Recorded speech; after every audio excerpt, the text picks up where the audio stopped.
tragedy that is George Floyd, and then of course the civil unrest that we're seeing all across the country in Minneapolis and Los Angeles, and we're seeing this just boil out of control. Have you guys read 1984? Have you ever actually read George Orwell? Orwell said that if you want a depiction or to see what the future looks like, imagine a boot of tyranny on your neck, on your face.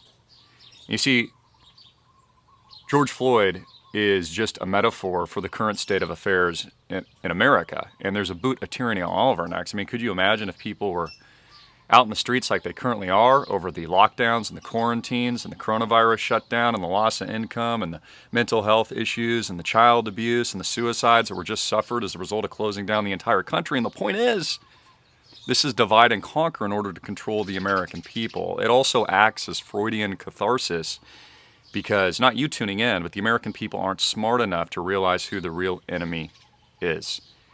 And it's governments that are actually responsible for racism. Governments promote racism. The media promotes racism. And they do it in order to subjugate people for social and societal control. I guess my point is, we have to be smarter than these controllers. I don't know if you've ever seen the movie Snowpiercer. It's quite interesting. And basically they're fighting each other as they move up the train, and there's a civil war. And so there's this divide and conquer strategy where everyone's fighting as they try to get up to the top of the train to the controller. And at the end of all of it, after all the chaos, it turns out that the controller was responsible for turning everyone against each other, so they fought each other. And then there was a cleansing, and it acted as social and population control.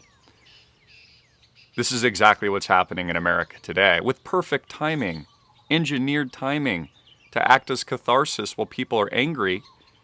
I even noticed today Barack Obama made a statement about George Floyd, and he said something like, we can't have this hate infect America, and this is our new normal.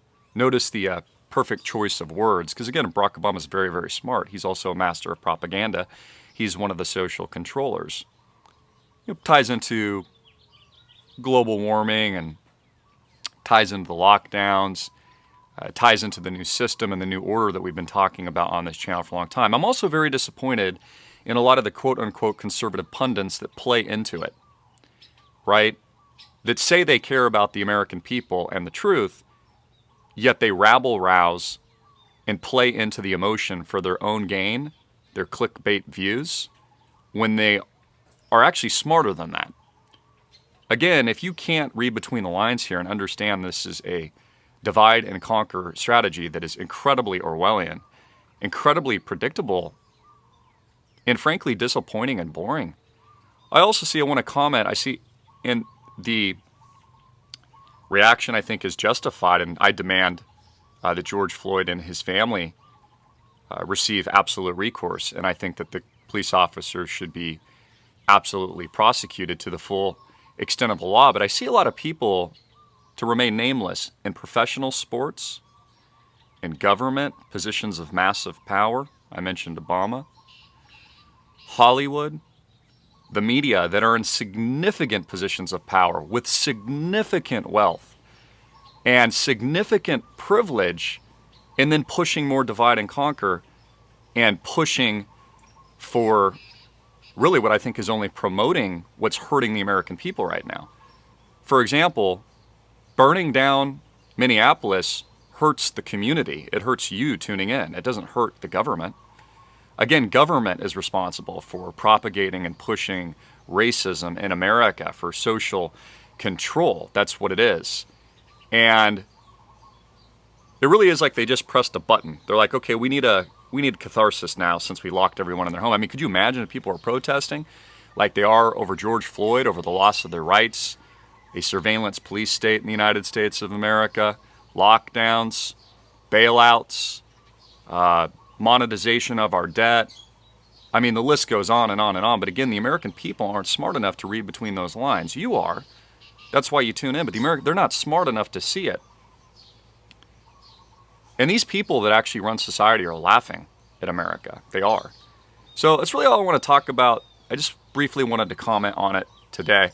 Also, too, legitimate question, because I don't know the answer. I'd really like to know, what happened leading up to the events where the boot of tyranny was put on George Floyd's neck. Like, how did it escalate to that step or that situation? What happened prior to then? What were the series of events? I honestly don't know. And let me know if you do. Put your comment question in the box below.